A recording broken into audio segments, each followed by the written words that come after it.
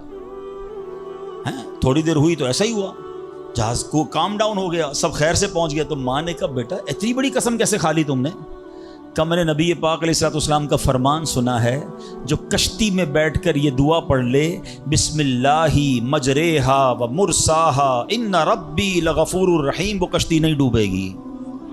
میں اللہ کی قسم کھا کے کہتا ہوں کہ میرے نبی نے فرمایا نا، وہ یقین تھا۔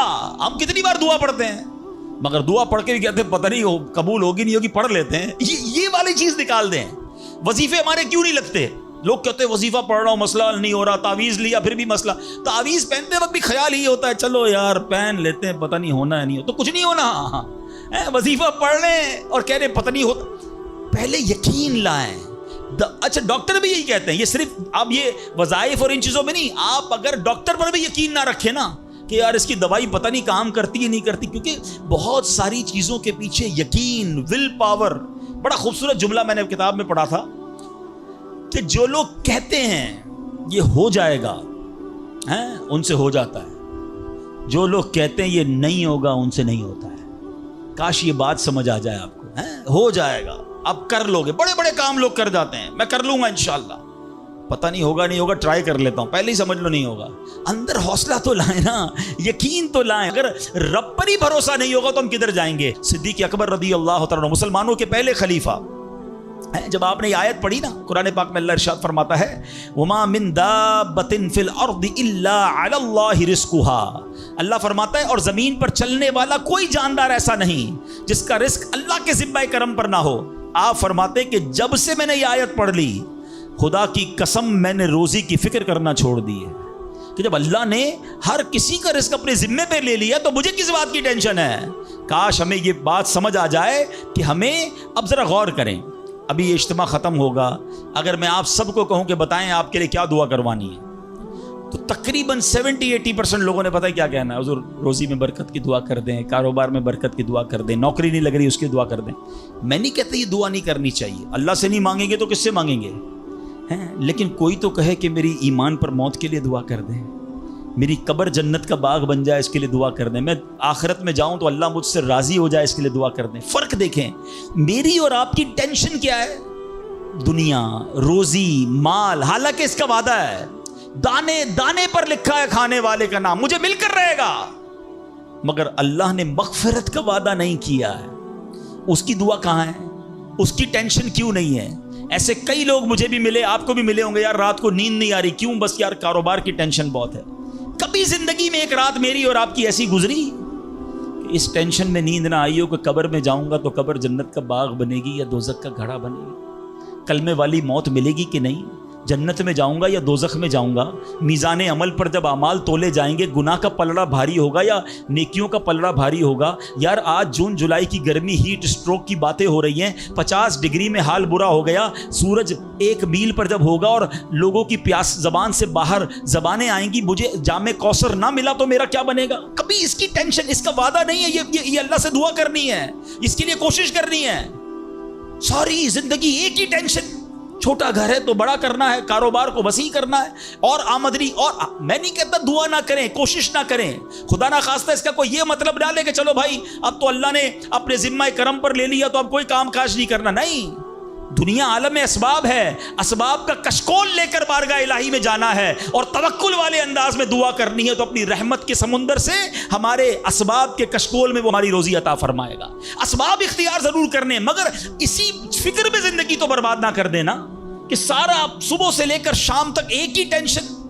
بھروسہ رکھے رب پر، یقین رکھے رب پر. آج حال یہ ہے بچہ پیدا ہو جائے تو ٹینشن، او ہو اب میرا بچہ ہو گیا، اس کی آگے پرورش میں کیسے کروں گا، اس کی تعلیم کا کیا ہوگا، اور خاص طور پہ بچی پیدا ہو جائے تو ایسے بدبخت لوگ ہیں کہ اب جناب بیوی کو برا بھلا کہہ رہے ہیں، خاندان میں جھگڑے ہو رہے ہیں بچی کے پیدائش پر کہ اب اس کی شادی کیسے ہوگی، یہ تو بوجھ آ گئی ہے. معاذ اللہ. سمجھ نہیں آتی کہ جس رب نے بچی دی ہے انشاءاللہ رزق بھی وہی دے گا، اسباب بھی وہی دے گا. ارے جب اس نے مجھے پالا ہے وہ اس کو بھی پالے گا. کیا خوبصورت بات علماء نے لکھی، جو رب ہاتھی کو من اور چونٹی کو کن دے سکتا ہے وہ مجھے بھی میرا رزق عطا فرمائے گا. آپ ذرا سوچے تو صحیح، کس کس کو رزق دیتا ہے. حدیث پاک کا مضمون ہے تم اللہ پر بھروسہ کرو، جیسا بھروسہ کرنے کا حق ہے وہ تمہیں ایسے روزی دے گا جیسے پرندوں کو روزی دیتا ہے. پرندوں کو سمجھتے کتنی کیسے روزی ملتی ہے؟ کبھی گھونسلے دیکھیں پرندوں کے؟ اچھا پہلے تو یہ نہیں پتا، کراچی والوں کو تو پرندے دیکھنے کو نہیں ملتے. ہم نے درخت کاٹ کے پورا شہری کنکریٹ کا جنگل بنا دیا. ورنہ یہ پوچھے بزرگوں سے، ہم بھی چھوٹے تھے تتلیاں بھی دکھتی تھیں، صبح مدرسے اسکول جاتے تھے تو کوئل کی آواز بھی آتی تھی. اب تو کراچی والوں کے ہارن کی آواز آتی ہے ہم کو. اب تو یہ پرندے بھی چلے گئے. کہاں چلے گئے؟ ہم نے درخت کاٹے، ہمیں اندازہ ہی نہیں کہ درخت ہے کیا. آج گاڑی پارک کرنے کے لیے ہر بندہ درخت کا سایہ ڈھونڈ رہا ہے مگر درخت لگاتا نہیں ہے. کاش یہ بات سمجھ آ جائے کہ جتنے درخت لگتے جائیں گے شہر یا ملک خوشگوار بھی ہوگا، موسم بھی کول ڈاؤن ہو جائے گا. یہ جو آج ہم کہتے ہیں نا اتنی گرمی بڑھتی جا رہی ہے، اس کی ایک بڑی وجہ یہ ہے، یہ میرا موضوع نہیں ہے، لیکن جو موسم کا تغیرات، کلائمیٹ ڈس آرڈر ہے. کاش یہ بات سمجھ آئے کہ پلانٹیشن نہیں ہم کر رہے، ہم پودے نہیں لگاتے بلکہ پودے کاٹ دیتے ہیں. کتنے درخت کاٹے، کتنے جنگل ختم کر دیے ہم نے. الحمدللہ دعوت اسلامی کا شعبہ FGRF، اب پلانٹیشن ہم کرتے چلے جا رہے ہیں. 30 لاکھ پودے لگائے مگر یہ تھوڑے ہیں.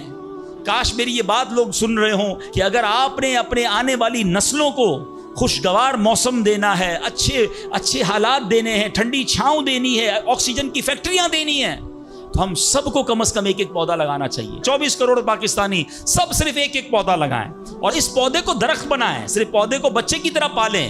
آپ یقین کریں ہمارا ملک ایک پورا ملکی باغ بن جائے گا. تو اب ذرا سوچیں کہ ہمیں یہ بات سمجھنی ہے کہ یہ گھونسلے، یہ جو حدیث میں سنا رہا تھا بات کہاں سے چلی کہ اللہ پرندوں کو کیسے رزق دیتا ہے. آپ کو پتہ پرندے کتنے؟ ایک تحقیق کے مطابق اس دنیا میں جتنے انسان ہوتے ہیں نا ملٹی پلائی بائی 10 جانور ہوتے ہیں. اگر 800 کروڑ انسان ہیں، 8 ارب کے قریب آبادی ہو گئی دنیا کی، 800 کروڑ 8 ارب، تو آپ سمجھو کہ 80 ارب جانور ہیں دنیا میں. اور کہا جاتا ہے ملٹی پلائی بائی 10 کریں اس کو تو اتنے پرندے ہوتے ہیں. یعنی اس کا مطلب 800 ارب کم و بیش پرندے ہیں دنیا میں. آپ نے پرندوں کے گھونسلے دیکھے کبھی؟ یہ جب گھر سے صبح اڑتے ہیں نا اپنے گھونسلے سے، سب کے پیٹ خالی ہوتے ہیں. گھونسلے میں کوئی کبڈ نہیں ہوتی ہے، کوئی شام کا دوسرے دن کا چارہ نہیں ہوتا ہے، بچے چھوٹے چھوٹے چھوڑ کر جاتے ہیں. مگر یہ 800 ارب پرندے جب شام کو گھونسلے میں آتے ہیں اللہ سب کو رزق دے چکا ہوتا ہے. کوئی پرندہ دنیا میں بھوکا نہیں سوتا. کیا خوبصورت بات. سمجھو اس کا مزہ لو نا. رب ہاتھی کو من دیتا ہے، اس کو ہاتھی کو کتنا کھانا چاہیے؟ دنیا میں کتنے ہاتھی ہوں گے؟ اس کو روز کے منو کھانا مل جاتا ہے. اور چونٹی کو کن چاہیے ہوتا ہے چھوٹا سا، وہ رب اس کو کن بھی دے دیتا ہے، پرندوں کو روزی دے دیتا ہے. اور جو اشرف المخلوقات ہیں وہ ٹینشن کھا رہے ہیں، وہ کبھی بلڈ پریشر کی گولی تو کبھی شوگر کی گولی، کبھی ڈاکٹر کے پاس. ٹینشن بہت ہے ڈاکٹر صاحب 2 سال بعد کیا ہوگا، مارکیٹ ڈاؤن. ارے بھائی تب سب چیزوں کا وعدہ ہے اور تم اس ٹینشن میں رہ گئے. ارے یہ کوشش کرنی تھی تو آخرت کی کرنی تھی، اللہ کو راضی کرنے کی کرنی تھی. لیکن ان تمام باتوں کے باوجود جیسے میں نے کہا نا کہ چھوڑنا نہیں ہے کام کاج. کچھ بے وقوف لوگ یہ سمجھ رہے ہوتے ہیں ایسا نہیں ہوگا. بڑی خوبصورت ایک بات اور کر دوں کہ اللہ پر بھروسہ کیسا کرنا ہے. ایک صوفی بزرگ شیخ سعدی لکھتے ہیں کہ ایک شخص تھا گھر سے محنت مزدوری کے لیے کام کاج کے لیے نکلا. اس نے دیکھا کہ ایک لومڑی ہے، اندھی ہے، اپاہج ہے، نہ دیکھ سکتی ہے نہ چل سکتی ہے. وہ حیران ہو گیا, ہاتھ پیر بھی نہیں, آنکھیں بھی نہیں, یہ لومڑی کھاتی کہاں سے ہے, چیک کرتا ہوں. تھوڑی دیر بیٹھا تو ایک شیر آیا. شیر نے کہیں سے شکار کیا تھا, وہ اپنا شکار لومڑی کے آگے ڈال دیا. اندھی لومڑی, اس نے جو کھانا تھا کھایا, باقی شیر لے کے چلا گیا. اس نے کہا کمال ہے جناب, اپاہج لومڑی کو رب رزق دیتا ہے تو مجھے کیا ضرورت ہے نوکری کرنے کی, مجھے کیا ضرورت ہے کام کاج کرنے کی. جا کے بیٹھ گیا مسجد میں, 3 دن ذکر کرتا رہا, عبادت کرتا رہا, ایک دانہ کھانے کو نہیں ملا. اللہ اللہ اللہ اللہ کر رہا ہے. اس کے بعد جب بھوک سے بحال ہو گیا تو اللہ سے فریاد کی, یا اللہ مجھے کوئی رزق نہیں ملا. کیا شاندار ارشاد ہوتا ہے, ابھی کیسا زبردست جملہ ہے. ارشاد ہوا تو نے لومڑی دیکھی ہے, شیر نہیں دیکھا ہے. لومڑی کیوں بننا ہے, شیر بننا, اپنا رزق بھی کما اور دوسرے کو کھلانے والا بن جا. کچھ لوگ سمجھتے مجھے کوئی اور کھلا ہے, میرا بھائی کما رہا ہے, میں گھر میں بیٹھا مزے کرتا رہا ہوں. نہیں, فرمایا ایک بلکہ واقعہ آتا ہے, ایک بزرگ کے بارے میں آتا ہے. ایک شخص گیا, کہا میں نمازیں پڑھ رہا ہوں, عبادت کرتا ہوں, میرا بھائی مجھے سپورٹ کرتا ہے, وہ روزی کماتا ہے. فرمایا تیرا بھائی تجھ سے زیادہ افضل ہے. اللہ کو یہ پسند ہے کہ بندہ اپنے ہاتھ سے کمائے, کسی پہ ڈیپینڈیبل نہ رہے, کسی پر بوجھ نہ رہے. یہ شریعت کو محمود ہے. کوشش کرنی ہے, پھر اس کے بعد اللہ پر چھوڑ دینا ہے. کوشش سے انکار نہیں ہے, مگر صرف کوشش کرتے کرتے نمازیں بھی جا رہی ہیں, بھروسہ بھی رب پہ جا رہا ہے, یقین بھی ختم ہو رہا ہے, صبح سے شام مال کما رہا ہے, یہ پسندیدہ نہیں ہے. تو ان دونوں چیزوں میں فرق کرنا ہے اور اللہ پر یقین رکھنا ہے. پھر دیکھیں انشاءاللہ کیسے دنیا اور آخرت کی برکتیں ملتی ہیں.